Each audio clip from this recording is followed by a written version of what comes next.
Hello and welcome to Reality TV Cringe. I am one of your hosts, Delia, here with my real tight homegirl and my daughter-in-law, Beatrice. Hi. We had a whole week off. We did. We were relaxing. We were, but now we are back and ready to go. We are going to be covering Sister Wives Season 6, Episode 1. And before you start snoring... Yeah. We just have to say, it's about to go down. Yes! We're going to the first My Sister Wives Closet Expo in St. George, Utah. Complete failure. And it was so fantastic. It was so like good. the whole thing was so fantastic. It was so awesome. Now, before we get into it, we do have to remind you, please, hide your wife and hide your kids.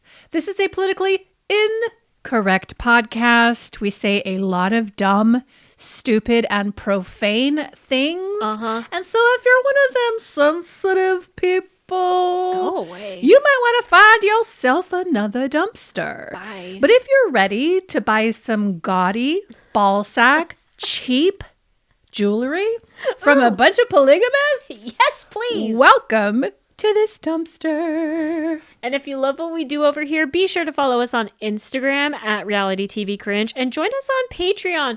Patreon.com/Reality TV Cringe. We just started our coverage of 1,000-Pound Best Friends. We are having a lot of fun. It is lit over It's there. really good. It's so good. It started off with a bang. Yes. And we are definitely into it. Now, if you are watching on YouTube, please don't forget to like and comment and share and subscribe, because every single thing you do helps us to continue to grow. Yeah. And make our way up the mountain to 5,000 subscribers. Can you help us get there? Oh my God. We're at 4.81 now. Oh my God. So we're getting closer. We are getting closer. Inching closer. Oh, I'm getting excited I now. know, in your pants. I'm getting excited in my pants. I'm flooding my basement. God. So please help us EQ in advance.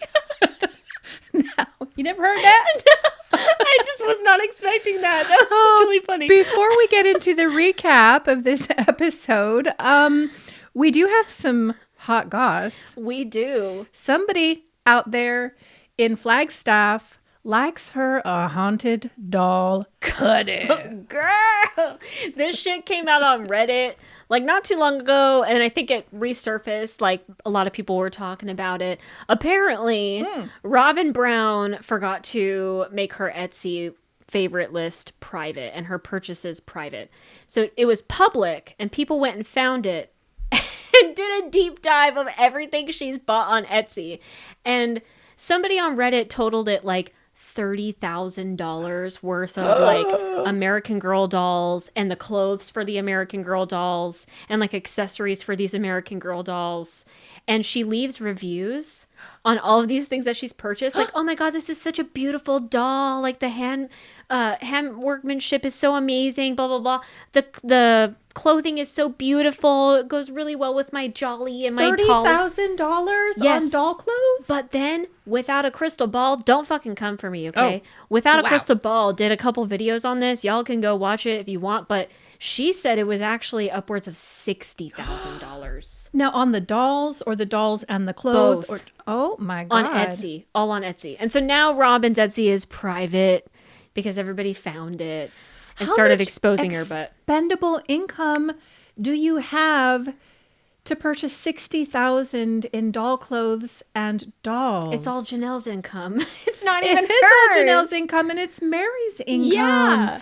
Now, I'm wondering if this is like a sound financial investment. I don't know like what the rate of return is. If you sell a doll after a few years, does it gain in value? I don't think she's selling it. Is that what's in the basement? I think so. In All the of it's packed up. boxes? Yeah. That's why she doesn't want us in her house. Yeah, it's because because she's displaying all these haunted, freaked out dolls. Exactly. And she's like playing with them. Like she's dressing them for certain time periods and stuff. Like she's buying like Renaissance clothing. No. Yes. And like medieval stuff. And she's buying certain costumes for the time of year for these particular dolls.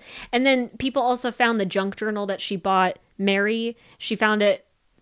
Somebody found... You mean when Mary was moving? Yeah. Okay. So somebody found a couple other purchases. So she's purchased multiple junk journals, and those are upwards of $175 a pop. For one journal? Uh-huh.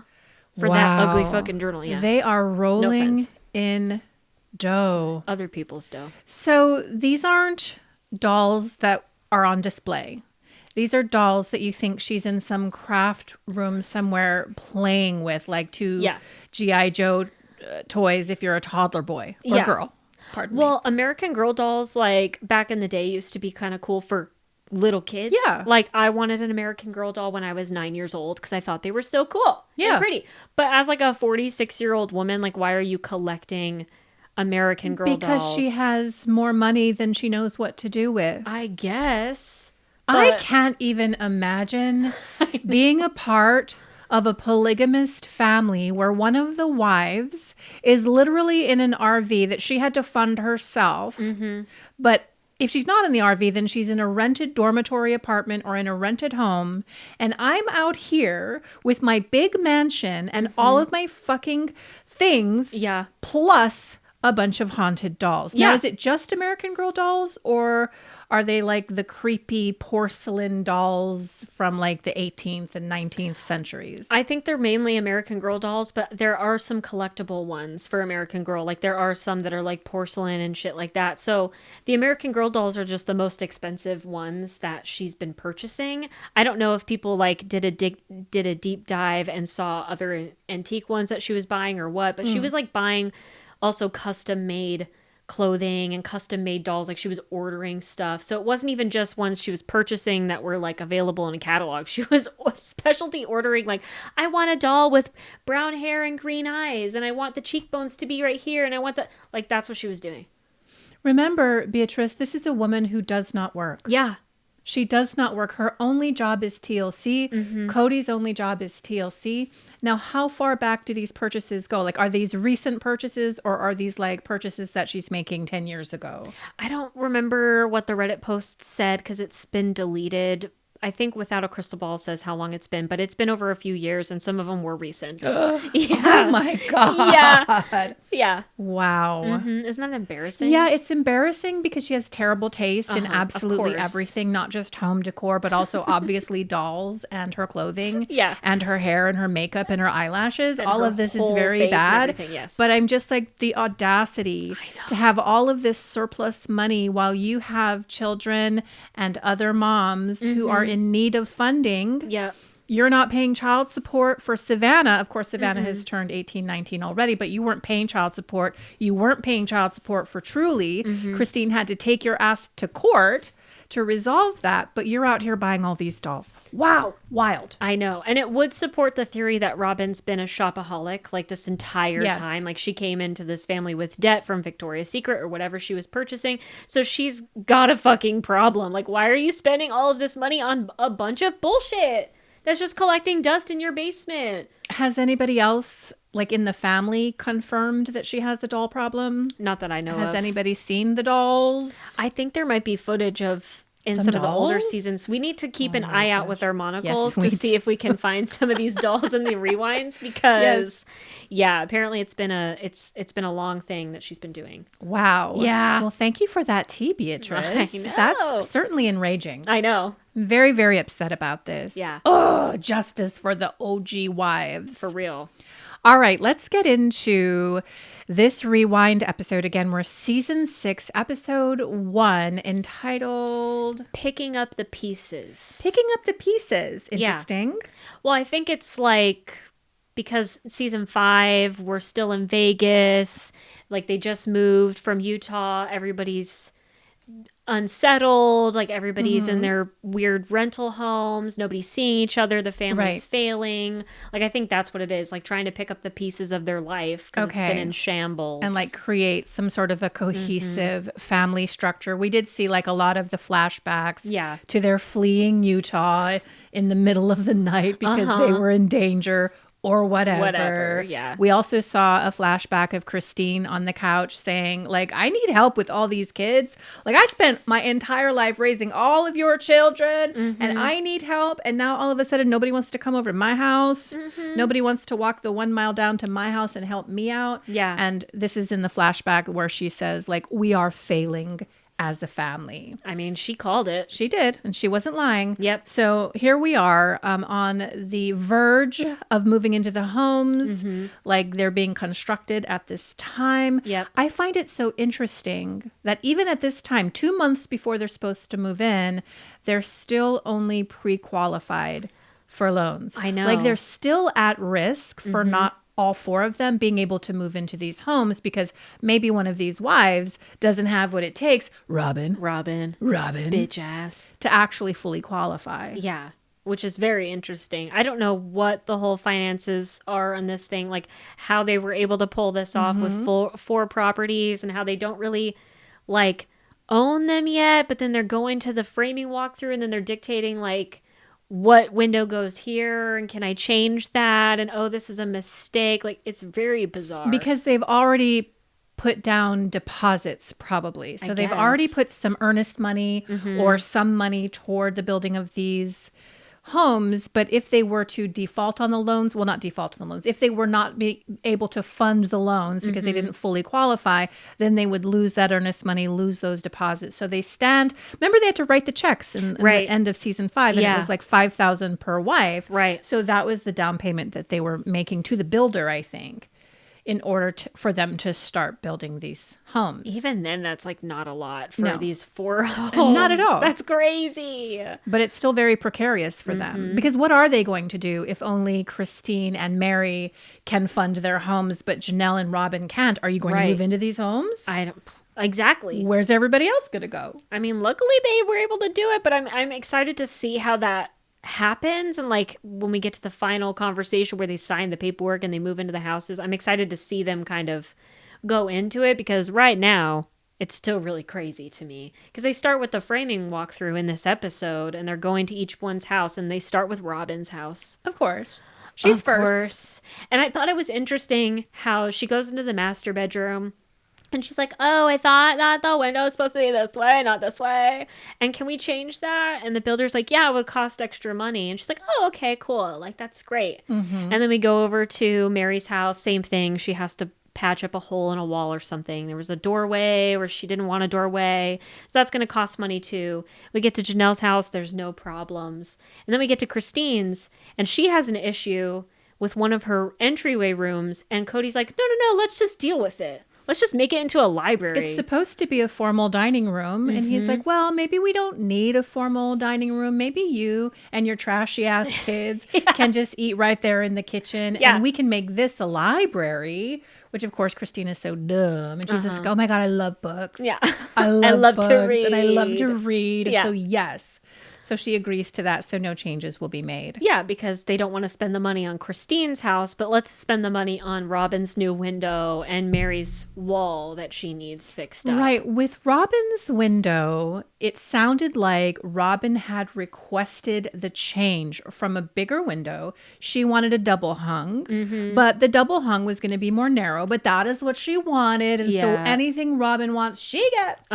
But it's a smaller window. And so now that she's seeing it, she's like, oh, okay, well, I want it to be a bigger window though. So let's change it. So she's making stupid decisions. You can tell this is a woman who doesn't have a lot of life or work experience. Nothing. She does not know how money works. And like, it's a little frustrating. But then contrast that with Janelle. She's like, it's fine. Like, whatever. I don't even need a dining room. I don't even need a living room. I just want a house. Just can someplace to lay my hat and take care of my kids. She's so easy. She is very easy. Robyn is so high maintenance. Even in like how she's dressing, if you've noticed, she's got all of these rings on. She's got all these bracelets and a necklace, and she's got these French tip nails. I'm like, how are you paying for all that? Was that your TLC paycheck? Is that what your budget goes to? Okay, got it. Unless she's marketing her own inventory. Maybe it's My Sister Wives stuff. I don't know. It's ugly. I don't know. Yes, very ugly. Well, let's get into the My Sister Wives stuff because after the framing walkthroughs, then we get into a family My Sister Wife's Closet meeting. I love these Mormon meetings, honey. It's so good. I'm like, where give me one more. wife is inevitably disappointed and angry because the other members of the family don't agree with her scheme. And this time it's Robyn. It's so good. And it's so obvious. Like, she's even saying, like, framing it like, the gifts that I made for all of the wives last year was like a message to them that we should get this business going with My Sister Wife's Closet, because I think it's going to be very successful. And I think it's going to be a way for the family to come together. And I think it's going to be very lucrative.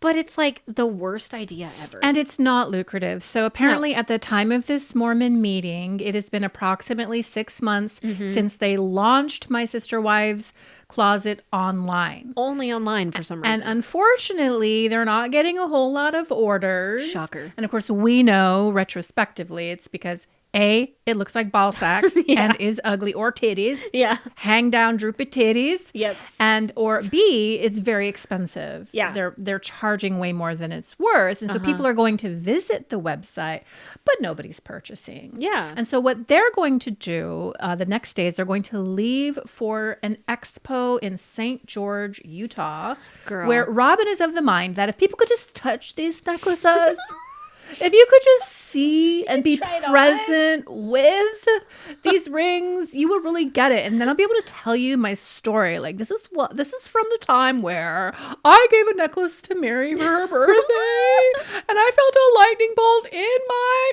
punani and God was present. And people are going to buy all of this stuff. So she really believes the expo is what their business is going to turn upon. Yeah. Now you look across that table and you see Janelle. Janelle is my girl and she's just like, I got to feed my kids though. Literally. Like, they need to eat. We need bread and butter. And so if this doesn't work, if we're not selling at least 100 big ticket units in St. George at this expo, I'm going to have to focus on my realtor business, honey. Uh-huh. And then you have Christine. This was so good. And she's just like, I'm not willing to give you any more than I have already given you. Like, I don't know how you're operating under the assumption that I give a shit, Robyn. I don't give a shit. I don't believe in what you're designing. And I don't want to do anything else to further this hobby business. So fucking good. Christine even says in her talking head, she's like, I am invested when I come to this meeting and I'm not groaning and rolling my eyes and leaving early. That's like, how I'm supporting you. This is literally my support. Your reward is me not calling you out right now so for this good. really stupid business idea. Oh my God. And then Cody surprised me out of all of them because he was like, I don't even want to fucking do this. Like, this is a dumb idea. Like, he didn't say that, but he's just like, this is not interesting to me. I don't want to work with y'all. Like, I don't want to do this. This is a hobby. This is not even a hobby because I don't like and enjoy what I am doing. This is a bummer. This is a burden. Yeah. And it was interesting because in the last couple, 2-3 seasons, hasn't he blamed the other wives Yes. for tanking My Sister Wives Closet? Yeah. And I know he said in this season, he's like, I wish I would have been more supportive. I feel really guilty and I have regrets about not being as supportive as I could have been. When you look back on the footage, like, he's the most negative out of them all. They're all negative except for Mary.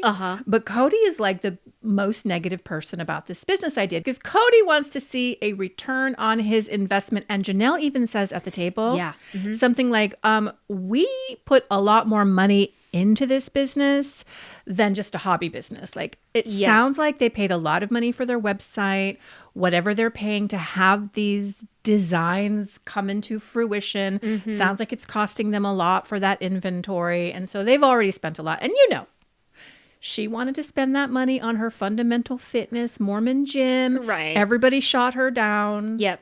And now here they are spending all this money on Robyn. On a dumb online jewelry business. Ugly jewelry. Like, it is so ugly. Like, I can't even believe it. And their branding is so dumb. It is so fucking bad. You see when they go to St. George and everybody's having this visceral reaction to the name of their sister wife closet, which is obviously a tip of the hat to them being polygamous. And you're going to St. George, where Warren Jeffs had all of his child brides and everything.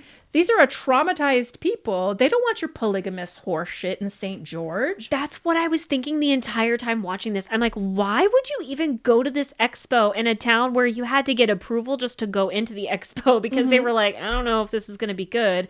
somebody at TLC was like, please just have them at your expo. Like, we'll pay you money. And they go to this expo. Nobody's interested in it. You have interviews with people from the town that are like, polygamy's fucking disgusting and awful. I hate them. I think they're openly awful hostile. A Like, lot of them are openly hostile. why would you ever go here? Go to Phoenix. You're not that far Seriously. away from Tucson. For real, where they've got those big gem shows and stuff. Take your Honestly, tacky jewelry over there. I just don't get it. And like, even Janelle and Mary, like, sorry, not Janelle and Mary, Janelle and Christine, in the meeting and at the expo, they're trying to be supportive to Robyn in the sense of like, we'll be there, like, we'll go there, we'll try and help you sell it. But then after the expo being a total failure, Janelle and Christine are like, yeah, I think it's because of our sales pitch. It's too long. Like, nobody cares about the fucking story. I think that the whole sister wife name is a turnoff for everybody. Like, maybe we should rebrand and maybe we should do something different. But Robyn is not hearing any of that because she doesn't give a shit. This is her dream.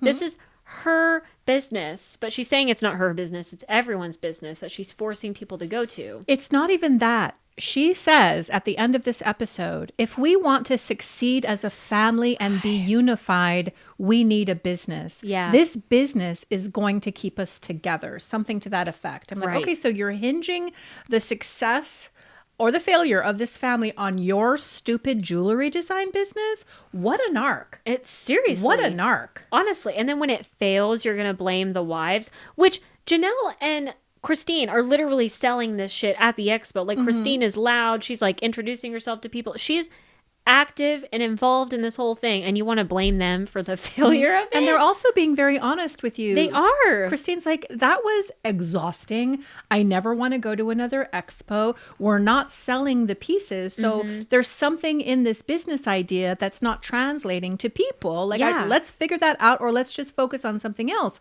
And you also have Janelle talking about how it's part of their family identity and structure to have multiple streams of grifting Mormon income. Exactly. And so that's just what they do. Yeah. And so she's kind of resisting Robyn's idea that, well, we should all just have one business. It'll keep us all together and we don't have to go outside of that one business to make more money. And Janelle's like, let us do what we know how to do and what we've been doing successfully for 25 years before your bitch ass came into the equation, Robyn. Honestly. And I loved how Janelle and Christine kept bringing up their real estate stuff because they literally paid and spent the money and time and energy to get their real estate license. And you want them to waste time at a fucking 3-day expo 4 hours away selling your ball sack jewelry. It's like crazy to me.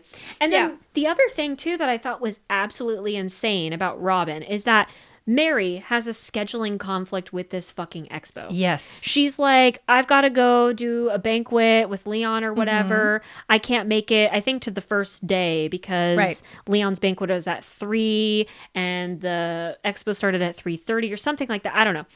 And Mary was like, I mean, I can drive up there, but I'll only be there for a half an hour and then I have to drive back. And Cody's like, that doesn't make any fucking sense. Like, don't waste the time. Just don't come that day. Or the money, because that's going to eat into your profits. Hello. And then Robyn pipes up and is like, well, no, but I actually want her there. And everyone's like, for a half an hour? You want Mary to drive up 4 hours just for a half an hour? Robyn's like, yeah, because I think it's important because Mary's a pusher and she's the only one dedicated and all these other women are lazy ass bitches. I paraphrase pretty it. much what she's saying, though. she's And then we saying. get into this conversation about how Mary is the one that pushes and she like makes sure what's got to be done gets done. We saw that when they did the caravan to Nauvoo and she was the one who like mapped it all out and made sure people were trying to leave on time and the whole thing. So that's in Mary's nature. And I think Robyn does want her there because Mary will organize the shit out of that as a Capricorn. You know she will. Sure. But she really wants her there because Mary is the only person in her corner. Feels like Mary is the only person who actually believes in this idea. Yeah. And we also have at the end of this episode, Mary saying something like, I don't know why Robyn feels the need to require everybody else to be a part of this. Like, I feel like we could hustle this out. I feel like her and I, we could do this. We could come up with a game plan. We could be super successful. Yeah. But she's needing all these other people to be on board. And that doesn't make sense to me. And Yeah. at the end of the day, ultimately, that's the question. Like, why Robyn? Right. Is it because you need to control people? Is it because you need to be the head bitch in charge? Why? I don't know. To me, it felt like she was compensating for something. Like she was really insistent on doing this business so everyone thought that she was trying in the family or like she was trying to make money. I'm wondering if people were noticing that she was spending a lot of money in these earlier seasons. And so she's doing this as a way of like, no, like I'm actually contributing to the family. I'm not spending all of your money on my French tip nails and my ugly like rings and jewelry and stuff. No, like I'm actually contributing. I'm wondering if it's that.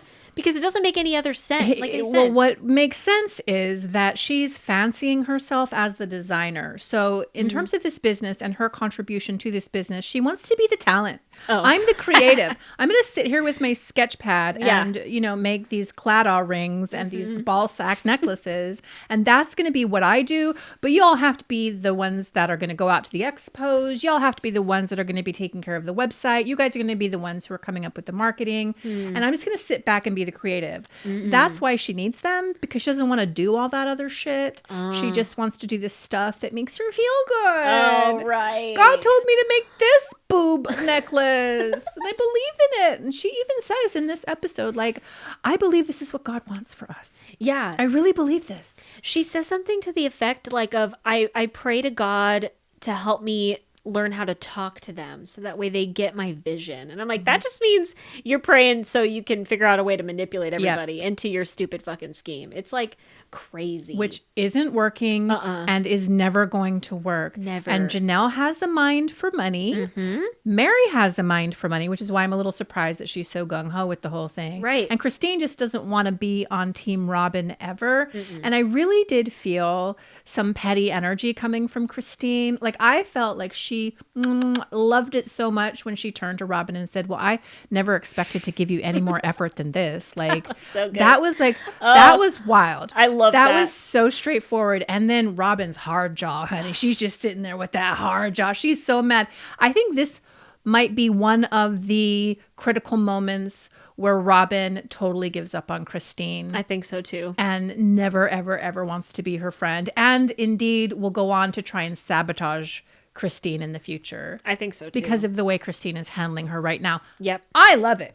Me too. I love it. It's fucking awesome. But Robyn's offended. Oh, yeah. This whole episode, she's offended. Well, because she's a professional victim. She even said, like, at the expo when she's, like, giving all of her sales pitches and telling all of her stories to all of these random old ladies at this fucking expo. Who don't care. Who don't care and don't want to pay over $100 for an ugly ball sack necklace. Robyn's like, yeah, when they don't come and, like, buy a necklace or a piece of jewelry, like, I take that as rejection. It's Right. like, oh my God, you're not cut out for sales then. You're not cut out for business. Yeah. You can't take business personally. You just look at the metrics. Right. You look at the numbers and you adjust around that. That's it.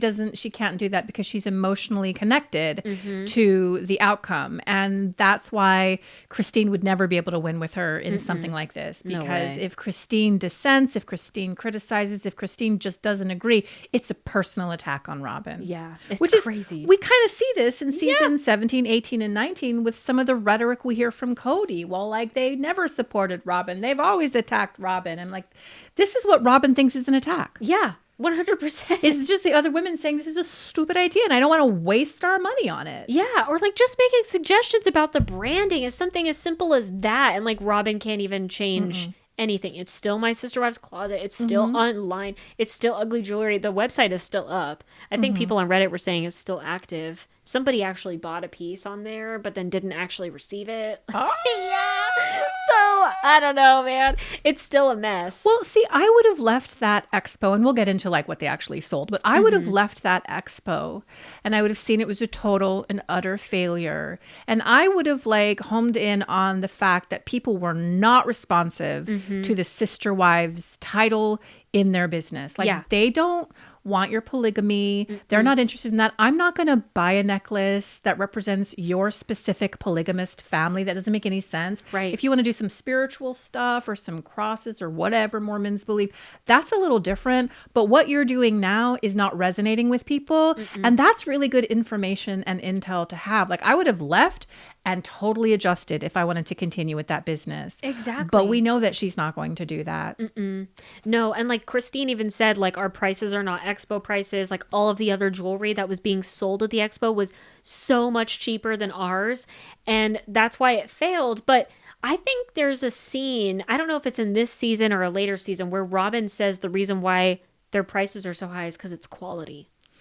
Right. Like this cheap ass silver that's like really shitty and looks awful. Not even shiny. It's quality. Right. Well, she kind of has to say that to get us to Yeah. want to purchase it. But when you think about it, when you look back at how many people were actually watching Sister Wives at this time, I mean, if you're getting millions of hits to that website and you're getting hardly anybody purchasing, that's crazy. I know. Like, this is generally an advertisement every week that you could be making to everybody to convince us to buy your shitty shit. Yeah. And nobody's doing it. Well, and that's why I'm like, are Robyn and Cody that fucking stupid Yes. that they thought like yeah, it would be like yeah. an instant hit? I mean, Cody didn't even think it was an instant hit in this episode. He's just like, I don't even want to fucking do this. But Robyn, I think, genuinely thought like, oh my God, we're going to make so much money if we sell these $150 a pop. And honestly, if they had done something like t-shirts, if they had done something like Janelle is doing in Year of Our Lord 2025, just using funny sayings that are said on this show,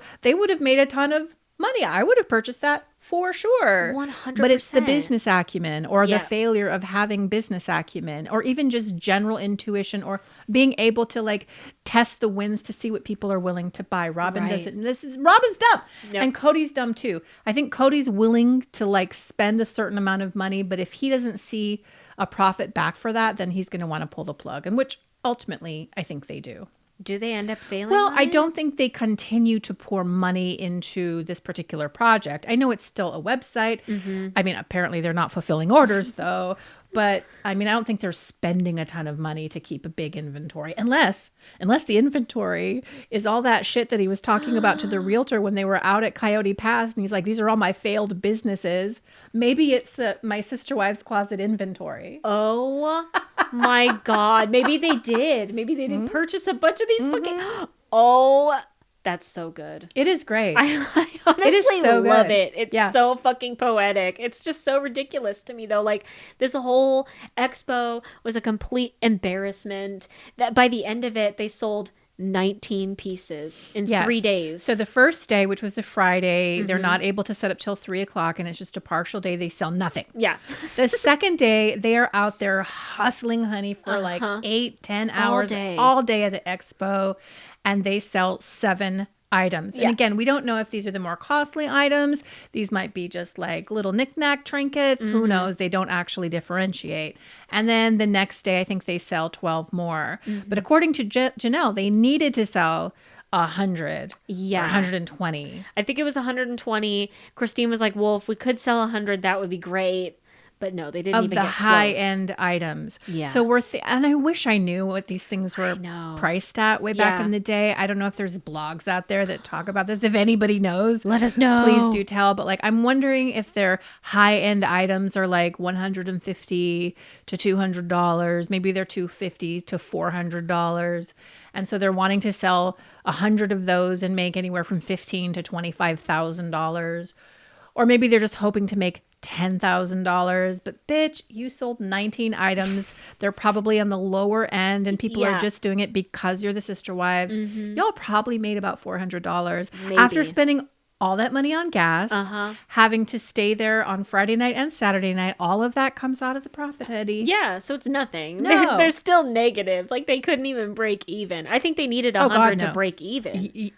I don't know. I think that's what they were saying. Like, we need to do that to make it worthwhile. I thought the 100 or the 120 was kind of a barometer to see whether this business had any legs. Like, Janelle's like, if we don't make this amount, then this business isn't going anywhere. It's not worth it. And then they end up making 19 sales, which is just, it's so good. Kisses from Jesus. Mwah! Thank you, Jesus. God, what a waste of time. And like the worst expo ever. I mean, I don't understand why you went to St. George doing this all. Like they even had to talk about the FLDS in this episode. They did. Like again. Well, because they always have to make themselves to be like martyrs Right. of the cause. And so they're going to St. George and they talk about how there is an FLDS presence here. But of course, Warren Jeffs has been incarcerated for child rape and things of this nature. But at the same time, they have a lot of regular LDS and normies down there.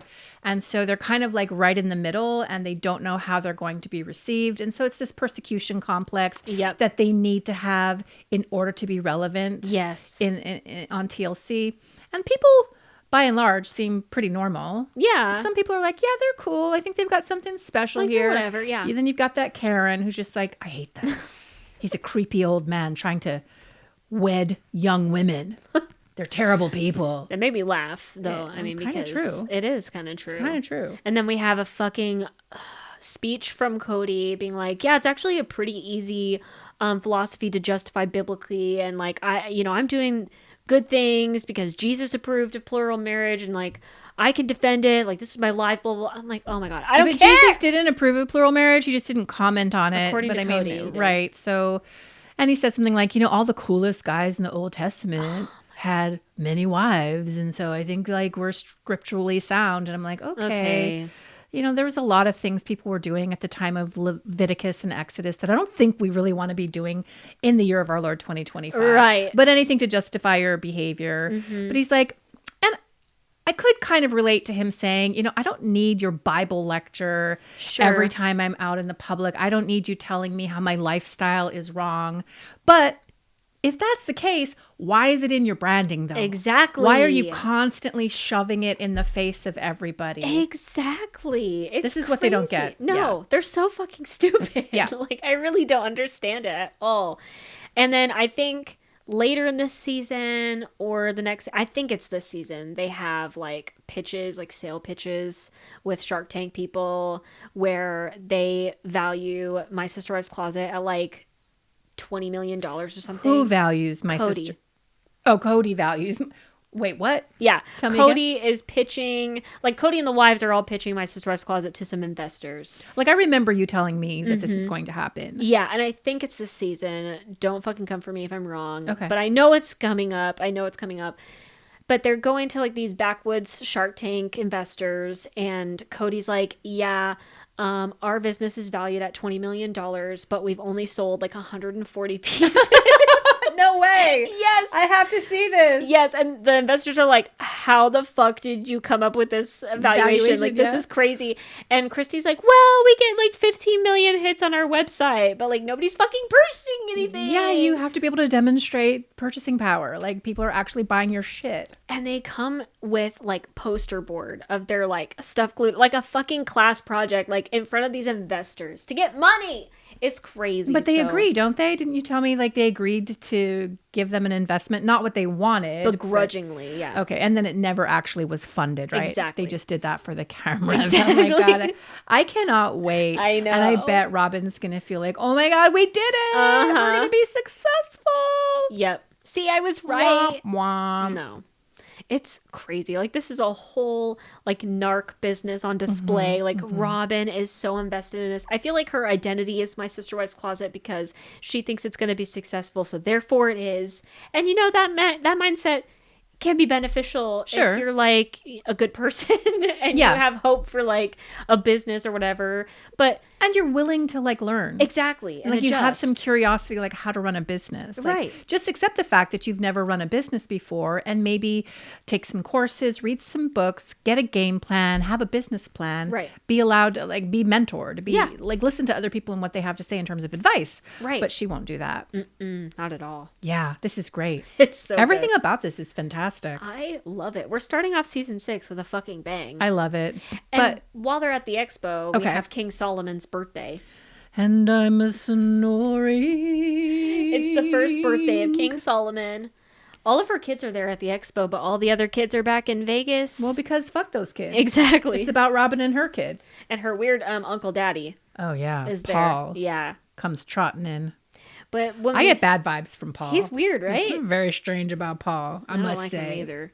But then when we get back to Vegas, we have King Solomon's birthday, and we have Mary and Robyn talking about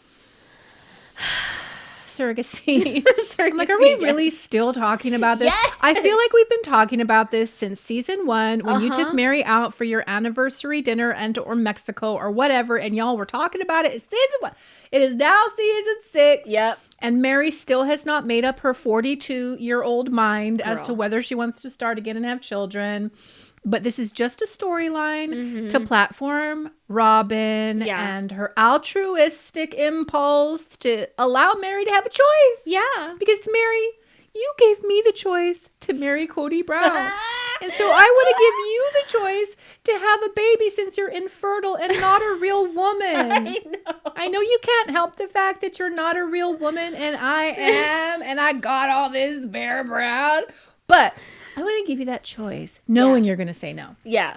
Knowing and you she will. also does a dig to Janelle and Christine because she's like, I've always wanted to raise kids with a sister wife. I've always wanted to have babies with a sister wife. And I know Christine and Janelle are old and they're done with having kids, but you know, like I want to give you the option and I really want to have a kid with you. Mm-hmm. That's what she says. Yes. It's fucking weird.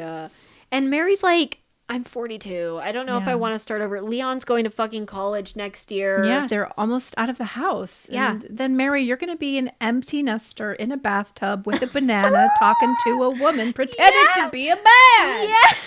So you don't want to bring a baby into any of that. No, that's but too like I messy. just feel it's insidious on the part of Robyn because I don't necessarily feel that she's being genuine here. I just feel like she wants to be seen as somebody who's making the offer, knowing that Mary at this time is very conflicted about her actual relationship because let us not forget, Right. season 1, he melts down the ring. Right. And he melts down the ring. Cody Brown melts down Mary's wedding ring and says, this way you can't have any control over me anymore, or something to that effect. So Robyn is 100% privy to the fact that this situation, this relationship between Mary and Cody is very troubled. Yeah. There are some problems here. So she knows this is not a genuine offer to Mary. Yeah. And so why are you doing it? It's so crazy. It's just for her image. She's a narc. Yeah, it's totally for that. And then we have a comment from Christine about Mary and Robyn's closeness. She said that they have a really tight bond. yes. And I would really like to have a tight bond with a sister wife, but it's too much work. Yeah, but the way she said it was interesting. It felt like what she was saying was, in order for me to have a close relationship like Mary has with Robyn, I have to do a lot of fan service. Yeah. I have to do a lot of maintenance and management of a relationship to make somebody else happy so that they'll be my friend. That's actually what I felt her saying, as Me opposed to too. being super petty. Yeah. She's like, yeah, because they don't necessarily inherently want to be in a friendship with me. So like, why am I going to have to work so hard just to make a connection that you don't want to make? Right. And she shouldn't have to make so much effort to make a connection with these people, especially Mary when she's been with Mary for fucking 20 years at this Yeah, point. and if that was going to happen, it would have happened. But Mary's Exactly. constantly, walls up! Walls up. And Christine's always wanting to break down walls and scream all the time. They just, they don't mesh together. No, Sorry, they do scissoring. not. Yeah, they do. Sorry.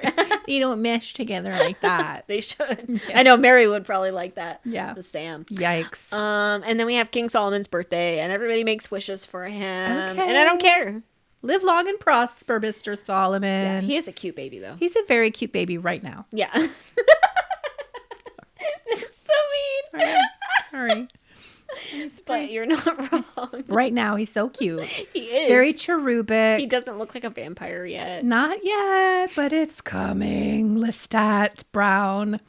Anyway, so they release the balloons into the air, and everybody's like, ooh, ah. And then they go over back to the cul-de-sacs. Yeah. They can remind all these kids, look, we're going to be moving in here by Christmas.